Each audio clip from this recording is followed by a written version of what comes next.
Dokudrama ini berjudul Operation Varsity Blues, The College Admission Scandal. Dan ternyata skandal ini menjadi salah satu skandal terbesar di Amerika Serikat. Tokoh utamanya itu bernama Rick Singer. Rick Singer ini adalah dalang dan juga otak dari kasus penipuan dan penyuapan.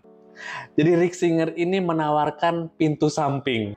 Rick Singer menggunakan cara penerimaan mahasiswa baru melalui jalur prestasi olahraga. Mungkin hukuman sesungguhnya itu diterima oleh anak-anak dari keluarga-keluarga ini. Akhirnya Rick Singer dijatuhi hukuman 42 bulan penjara dengan membayar denda kurang lebih 19 juta dolar, ditambah lagi 3 tahun masa percobaan setelah dia bebas. Apakah ini sebanding atau tidak? Ya, itu tinggal penilaian orang masing-masing. Terlebih juga dia sudah melaporkan donasi yang dia dapatkan ini ke direktur olahraga dari universitas ternama ini. Dan direktur olahraganya ini juga menyatakan bahwa dia mengenali Rick Singer. Ini pengakuan dari pelatih layar.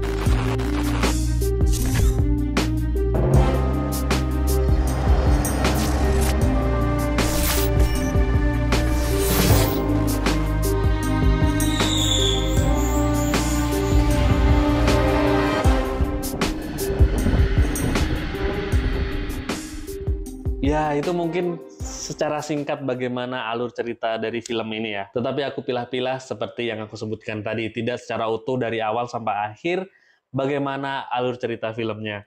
Mungkin lebih baik kalian nonton sendirilah, agar lebih bisa relate dengan apa yang terjadi di film tersebut.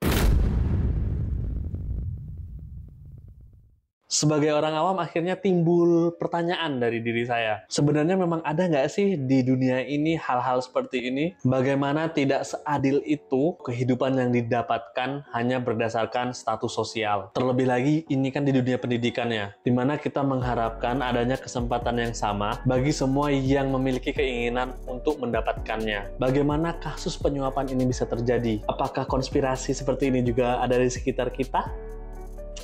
Retoris sekali ya.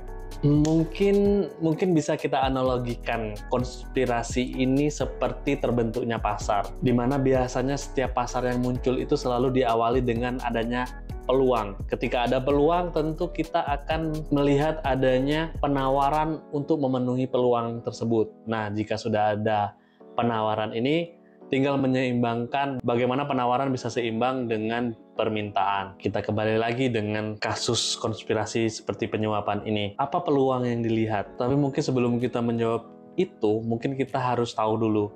Namanya pasar yang sudah terbentuk tentu memiliki barang ataupun jasa yang memiliki nilai untuk diperdagangkan. Agar sesuatu itu memiliki nilai, secara umum ada dua hal.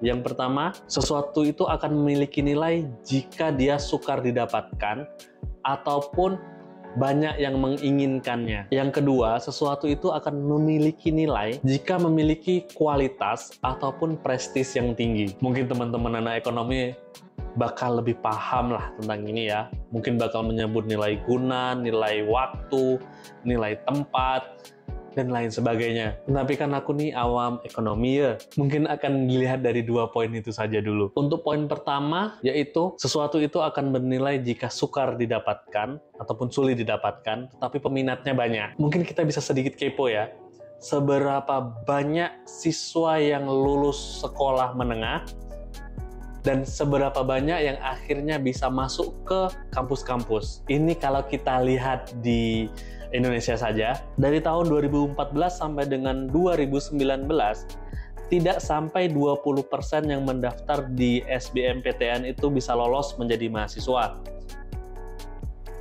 Walaupun sebenarnya masih ada universitas-universitas lain ataupun melalui jalur-jalur lain. Malah secara keseluruhan jalur masuk ataupun universitas, menurut Kemenko PMK pada tahun 2021, setiap tahunnya dari rata-rata 3,7 juta lulusan SMA sederajat, hanya 1,8 juta yang bisa lanjut kuliah. Perbandingan yang sangat mencolok memperlihatkan bagaimana jomplangnya, bagaimana tidak seimbangnya antara supply and demand. Tidak seimbangnya antara permintaan dan penawaran. Ini jangan-jangan kita nggak hanya resesi ekonomi, bisa-bisa kita resesi edukasi.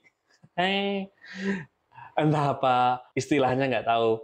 Setelah kita sama-sama melihat data-data itu, timbul lagi pertanyaan, bagaimana bisa selangka itu untuk bisa menjadi seorang mahasiswa? Mungkin bisa saja kita berikan jawaban bahwa yang pertama itu tes untuk masuk ke universitas itu memiliki tingkat kesulitan yang tinggi. Ataupun dari calon mahasiswa yang belum siap untuk mengikuti tes masuk perguruan tinggi. Bisa juga dari fasilitas kampus yang belum memadai untuk menampung jumlah mahasiswa. Belum lagi kita bicara tentang biaya kuliah yang cukup tinggi yang hanya bisa dicapai oleh golongan-golongan tertentu saja. Atau bisa jadi calon-calon mahasiswa ini hanya memilih perguruan tinggi negeri yang favorit. Ataupun masih banyak alasan yang lainnya ya. Tetapi tentunya kita juga nggak boleh menutup mata bahwa pendidikan itu sebenarnya adalah hak dari seluruh warga negara. Jika ada hak, tentu siapa yang memiliki kewajiban untuk memenuhinya. Yang berkewajiban memenuhinya tentu tahu celah-celah yang ditimbulkan ini. Dan dia berkewajiban juga untuk menutupinya, agar tidak kemana-mana. Jadi dari poin yang pertama sudah bisa terlihat ya, bahwa memang susah untuk menjadi mahasiswa, tetapi banyak calon mahasiswa yang menginginkan masuk untuk menjadi mahasiswa. Poin yang kedua itu adalah sesuatu akan memiliki nilai jika memiliki prestis ataupun kualitas yang tinggi. Sebenarnya antara poin pertama dan poin kedua ini saling berkaitan. Beberapa perguruan tinggi merasa memiliki nilai penawaran yang tinggi untuk menarik calon mahasiswa. Terlebih pada saat sekarang ini kan perguruan tinggi ini sepertinya condong ke arah industri ya sepertinya, dibandingkan sebagai institusi penyelenggara pendidikan. Apakah ada masalah di situ? Sebenarnya sih nggak masalah ya kalau perguruan tinggi mau mengarah ke industri, di mana keuangan dikelola secara mandiri tanpa ada ikut campur tangan pihak luar,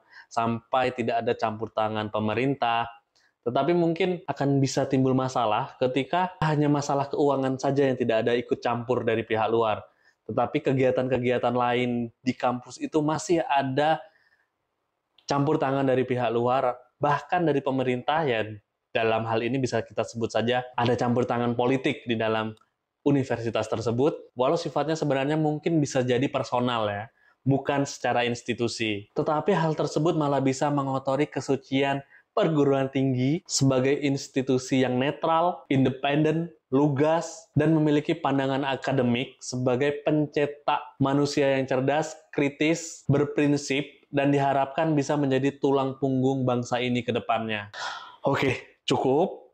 Kita kembali lagi ke kemandirian universitas. Dari segi pendanaan dan pengelolaannya, beberapa perguruan tinggi yang mapan mungkin bisa membranding institusinya untuk menjadi universitas elit. Melakukan branding ini bisa melalui ranking universitas secara nasional maupun internasional, bisa memperlihatkan seberapa ketat seleksi penerimaan mahasiswa baru, bisa juga dia memamerkan lulusan-lulusan yang bisa bekerja di tempat-tempat pekerjaan yang eksklusif, ataupun juga dengan memperlihatkan fasilitas-fasilitas unggulan yang bisa mereka tawarkan. Kadang sepertinya kondisi ini malah membawa pihak kampus ataupun pihak calon mahasiswa ini mengarah ke perspektif yang lain. Perspektif yang aku maksud ini adalah cara pandang ada kualitas, ada harga, Anda butuh wani piro.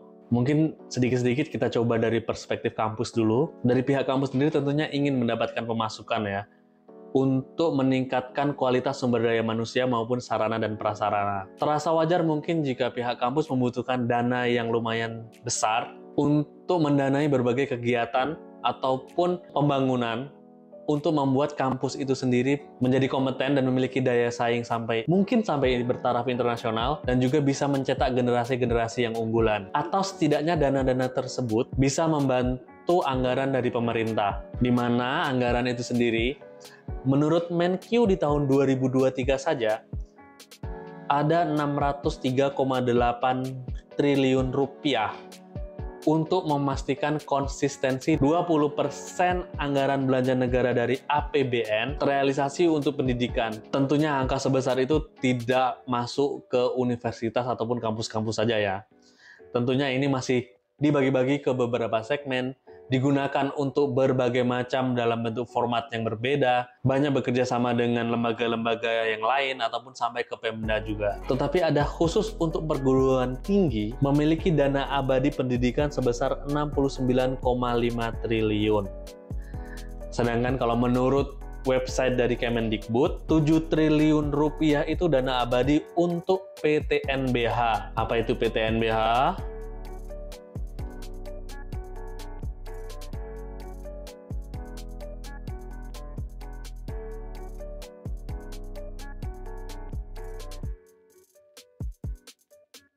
Apa tujuan dari pemberian dana abadi ini? Ternyata Kemendikbud ini memiliki ambisi untuk meningkatkan kualitas universitas-universitas di Indonesia agar bisa sejajar di dunia internasional. Keren. Kayaknya cukup ya melihat dapur pendidikan Indonesia.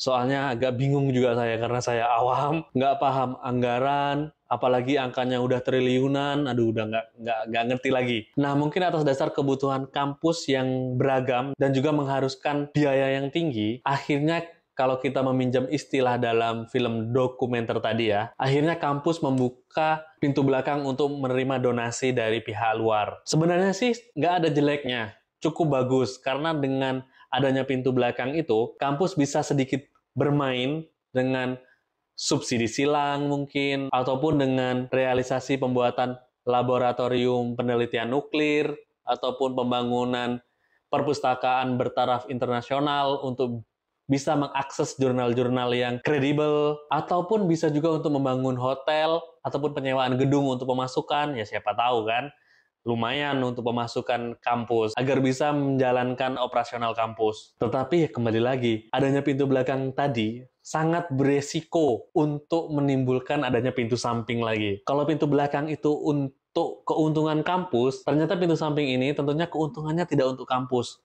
tetapi untuk masing-masing orang yang terlibat, masuk ke saku masing-masing. Mungkin akan lebih mudah terendus jika ada pihak ketiga, seperti film tadi ya. Tetapi jika yang membuka pintu samping ini adalah orang dari dalam kampus itu sendiri, itu yang cukup bermasalah. Karena mungkin susah untuk diendus ya, karena memang pergerakan operasinya itu di dalam kampus itu sendiri. Mungkin ya hampir mustahil mungkin terendus. Akan bisa terendus jika mungkin ada klien yang kecewa, ataupun ada pihak-pihak yang terlibat itu kurang jatah, mungkin bisa jadi akan terendus. Itu tadi adalah perspektif dari kampus. Bagaimana kalau kita melihat dari perspektif calon mahasiswa? Kadang melihat branding yang dilakukan oleh kampus-kampus tersebut, calon mahasiswa ataupun keluarga calon mahasiswa ini melihatnya memiliki perspektif yang berbeda lagi. Cara pandang mereka bergeser, di mana ketika awalnya ketika ingin masuk ke kampus tersebut, agar mendapatkan pendidikan yang baik karena kampusnya bagus, akhirnya bergeser sedikit menjadi dengan anaknya masuk di kampus tersebut, secara sosial derajatnya akan naik keluarga ini, ataupun gengsinya akan meningkat. Jadi berbeda tujuan untuk memasukkan anaknya ke kampus. Ini pun kita hanya membicarakan tentang orang kaya yang mampu membayar untuk masuk ke universitas ya. Kita belum memperhitungkan bagaimana ada yang masuk melalui jalur orang-orang penting, jalur-jalur pejabat, seberapa besar akhirnya probabilitas seseorang yang tanpa memiliki privilege tersebut untuk bisa masuk ke universitas. Itu pun kalau ada misalkan ya.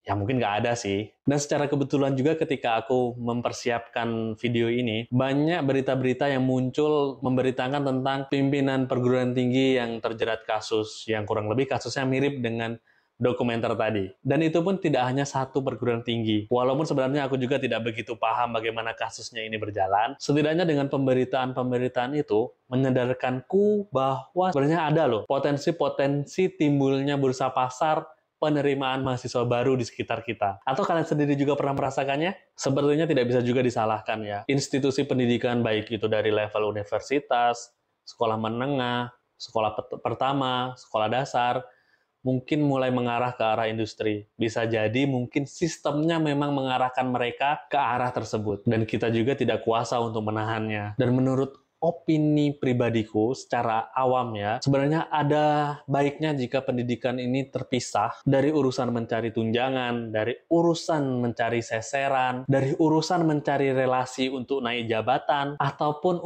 untuk mencari ranking siapa yang paling depan. Mungkin ada baiknya kembali ke prinsip dasar, apa sih tujuannya pendidikan itu? Bisa saja mungkin untuk mempersiapkan generasi-generasi secara pemikiran, secara budi pekerti, secara pengetahuan, dan juga untuk meningkatkan jiwa patriotisme untuk menghadapi masa depan yang mungkin sulit diprediksi. Mungkin kita saat ini menciptakan generasi yang kurang persiapan. Generasi kurang persiapan itu akan menciptakan generasi kurang persiapan selanjutnya. Dan begitu terus-menerus sampai turun-temurun. Bisa kita bayangkan bagaimana jadinya negara ini? Ya, mudah-mudahan itu hanya pemikiran bodoh saya saja. Yang masih menjadi pertanyaan itu adalah, sekolah itu untuk mendidik manusia. Tetapi mengapa sekolah itu harus memilih-milih siapa yang akan dia ajar? Bukankah sudah menjadi kewajiban dari sekolah itu sendiri untuk memberikan jalan terang bagi siswa yang masih gelap ya? Kalau siswa yang sudah memiliki cahaya, sepertinya hanya tinggal diarahkan saja. Gitu nggak sih kira-kira? Sekian video dari Nalaria, sampai jumpa di video-video Nalaria selanjutnya.